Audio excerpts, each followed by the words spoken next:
Assalamu alaikum. This is Salma from SCBT7. Welcome back to my channel. आज के session में हम बात करेंगे how to get your first job on Upwork. जब आप अपवर्क पे अभी अभी स्टार्ट ले रहे हैं तो एक चैलेंज जो आपको फेस करना पड़ेगा वो होगा फर्स्ट जॉब एक्वायर करना। फर्स्ट ऑर्डर नहीं मिलेगा आपको अपवर्क पे as soon as you have joined.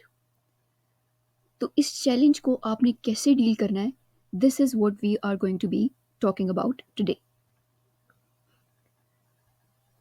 मैं आप लोगों के साथ कुछ एक्सपर्ट टिप्स जो मैंने अपवर्क की ऑफिशियल वेबसाइट पे या अपवर्क पे जो सक्सेसफुल फ्रीलांसर्स काम कर रहे हैं उन्होंने जो प्रेजेंट किए हैं वो सारी आप लोगों के लिए लिस्ट डाउन किए हैं और इन्हीं टिप्स को आज हम one by one go through करेंगे। ठीक है, सो आई बिलीव कि by the end of this video मुझे लगता है कि आप अपना फर्स्ट ऑर्डर एक्वायर करने में कामयाब हो जाएंगे। अच्छा, so tip number 1 is strong profile. देखिए, मैं आपको पिछले सेशन में भी बता चुकी हूँ कि अपवर्क एक प्रोफेशनल मार्केट प्लेस है। ठीक है, तो each and everything starting from your profile A1 होनी चाहिए, आउट क्लास किस्म की होनी चाहिए। ठीक है, कहीं से भी उसमें कोई इम्प्रोफेशनल एलिमेंट नहीं नज़र आना चाहिए। प्रोफाइल आपकी एक ऐसी चीज़ होती है जो क्लाइंट सबसे पहले आके देखते हैं। ठीक है, जब आप प्रपोजल सेंड करते हैं तो they will definitely click on your profile. So make sure कि आपकी प्रोफाइल कंप्लीट हो, प्रोफेशनल हो और आपकी एक्सपर्टीज़ को शोकेस अच्छे तरीके से कर रही हो। ठीक है, प्रोफाइल में जिन चीज़ों का आप ख्याल रख सकते हैं उनमें है number 1 profile picture. Profile picture आपकी एक बेहतरीन किस्म की होनी चाहिए। ठीक है, आप जाके अपने कंपेटिटर्स को भी एनालाइज कर सकते हैं। ठीक है, अपवर्क पे जाके आप अगर आपकी राइटिंग की नीश है आप राइटिंग की नीश में जाएं। ठीक है, वहाँ पे जो फ्रीलांसर्स काम कर रहे हैं उनको एनालाइज करें कि उन्होंने कैसी पिक्चर अपनी लगाई हुई है, आप भी वैसी एक अपनी पिक्चर बनवाएं और लगा दें। ठीक है, सेकंड इज़ कि हेडलाइन जो हम लिखते हैं, टाइटल होता है जो आपका, वो एक वेल ऑप्टिमाइज्ड होना चाहिए, कंपेलिंग होना चाहिए। फॉर एग्जांपल अगर आप राइटर हैं तो वो जो हेडलाइन है आपकी स्किल को डिफाइन कर रही होनी चाहिए। रिमेंबर लास्ट टाइम मैंने बात की थी प्रोफेशनल इंट्रोडक्शन की, तो आपने उस हेडलाइन के अंदर आपको अपने आप को प्रोफेशनली इंट्रोड्यूस कराना है शॉर्ट वे में। ठीक है, नेक्स्ट आपकी जो बायो है, डिस्क्रिप्शन जो आप लिखेंगे उसमें आप बहुत सारी डिटेल्स दे सकते हैं। ठीक है, आप अपनी एजुकेशन के बारे में बताएंगे, आप अपनी स्किल्स के बारे में बताएंगे, आप अपने वर्क एक्सपीरियंस को भी शेयर कर सकते हैं। ठीक है, सो प्रोफाइल पे आपने कॉम्प्रोमाइज़ नहीं करना, डल प्रोफाइल नहीं होनी चाहिए आपकी। Tip number 2 is start small. अब स्टार्टिंग स्मॉल से क्या मुराद है? देखें, जब आप अपवर्क पे न्यू हैं, अभी अभी काम करने गए हैं, तो आपको बड़े बड़े प्रोजेक्ट्स पे नज़र नहीं रखनी चाहिए। ठीक है, क्यों? क्योंकि आपका गोल डिफरेंट है। अभी अभी आपका गोल क्या है? अपनी प्रोफाइल को बिल्ड करना। तो आपने क्या करना है? अपनी प्रोफाइल को बिल्ड करना है by by gaining some low budget projects. मकसद क्या है?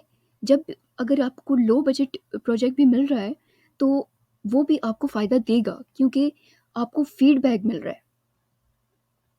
वो फीडबैक आपको हेल्प करेगा जाके बड़े प्रोजेक्ट्स लेने में। ठीक है, तो इसको आप ऐसे ही ले लें जैसे एक इन्वेस्टमेंट होती है। ठीक है, लो बजट प्रोजेक्ट्स पे आप काम कर रहे हैं तो ऐसा ही है जैसे आप इन्वेस्ट कर रहे हैं अपनी प्रोफाइल पे।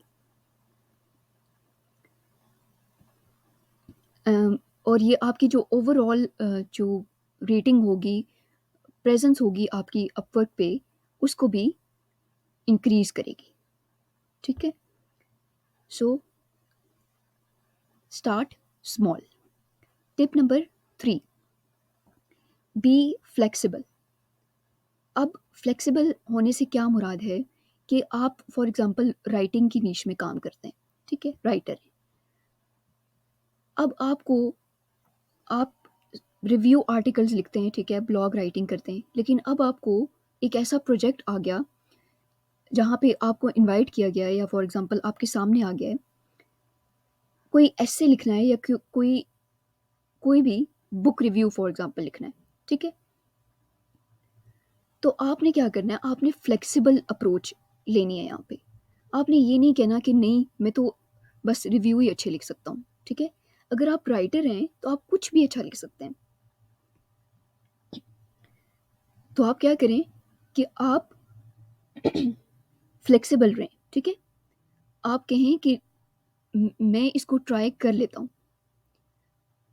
ऐसा मेरे साथ फाइवर पे हुआ है, ठीक है। मैं रिव्यूज़ लिखती हूँ, ब्लॉग राइटिंग करती थी, ठीक है।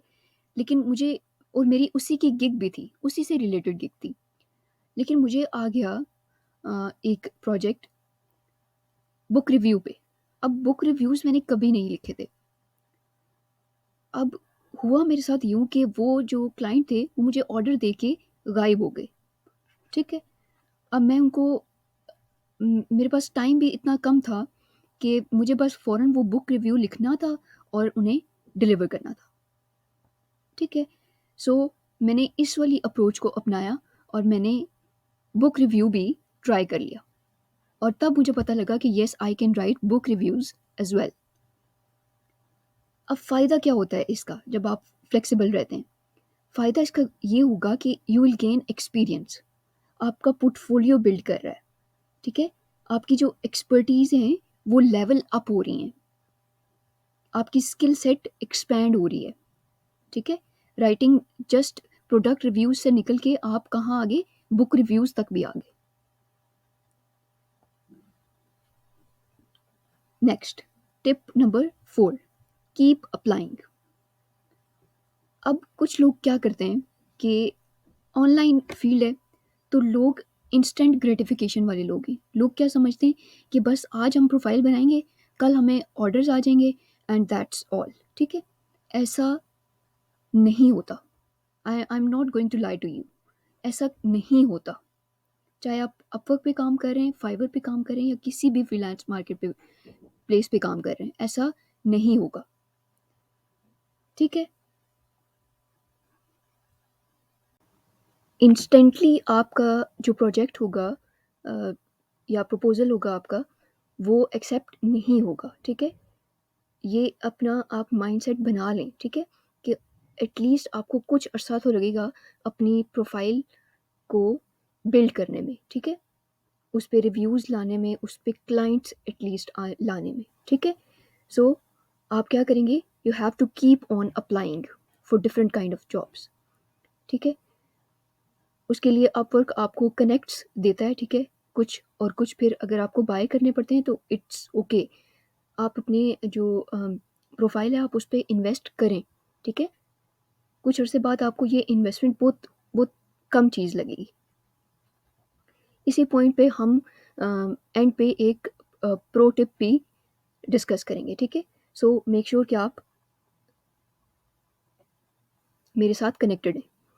Next is tip number 5 is strong portfolio. Portfolio को मैं इनफ डिस्कस कर चुकी हूँ। मेरे चैनल पे आप जाएंगे और आप जो जॉब विनिंग प्रपोजल वाली लेक्चर है उसको आप देखेंगे, ठीक है। वहाँ पे मैंने आपको प्रपोजल लिखने का सही तरीका बताया है। इंगेजिंग एक वे बताया मैंने आपको, जो लाजमी आपको आपके क्लाइंट को एटलीस्ट आपकी तरफ अट्रैक्ट करेगा, ठीक है।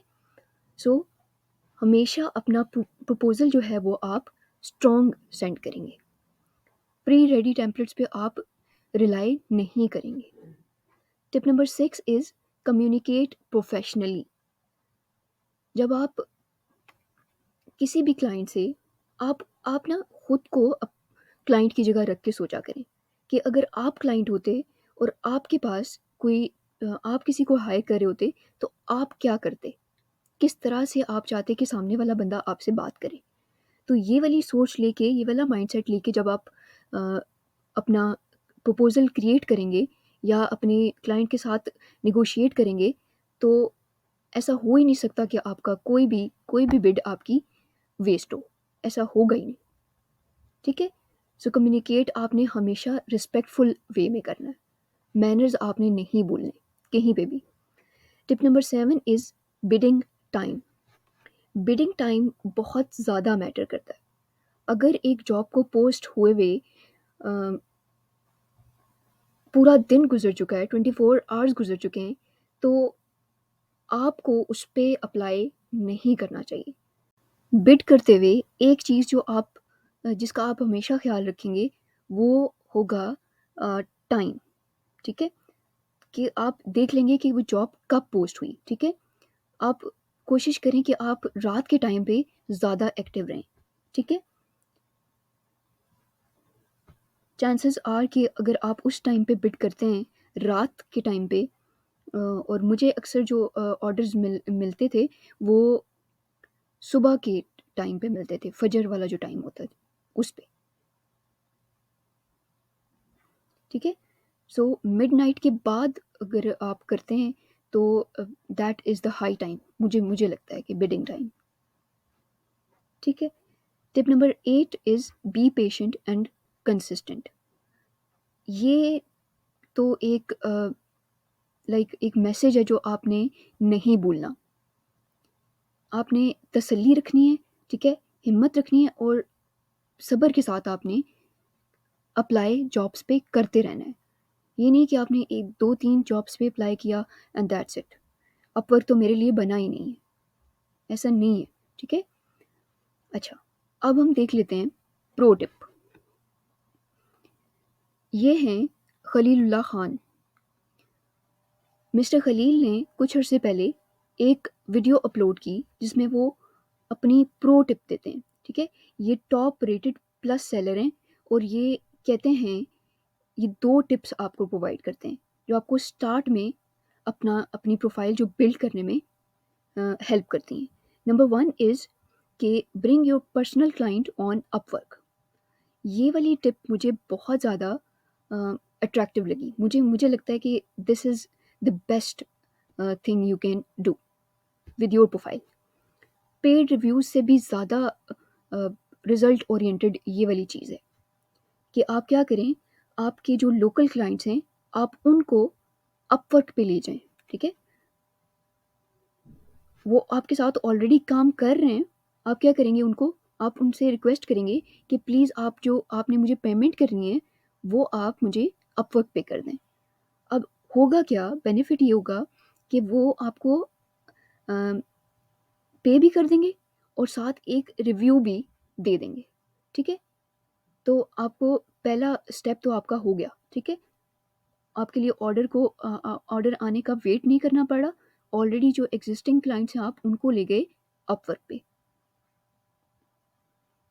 नंबर 2 इज़ कि apply for posts as soon as possible. यानी जॉब पोस्ट हुई और आप कोशिश करें कि विदिन 10 मिनट्स, 9 मिनट्स, 7 मिनट्स आप उस जॉब पे अच्छा सा प्रपोज़ल लिख के सेंड कर दें, ठीक है? जितना जल्दी आप सेंड करेंगे, उतना जल्दी आपको रिस्पॉन्स आएगा, ठीक है? सो इन चीज़ों को अप्लाई करें and do share your results, ठीक है? आपको आपको वीडियोज़ से हेल्प हो रही है, कमेंट्स में ज़रूर बताएँ, ठीक है? अगर यहाँ पे भी कोई भी चीज़ आपको कन्फ्यूज़ लगी, कोई ऐसा कॉन्सेप्ट जो मैंने डिस्कस किया कन्फ्यूज़ लगा आपको, तो do question me in the comments.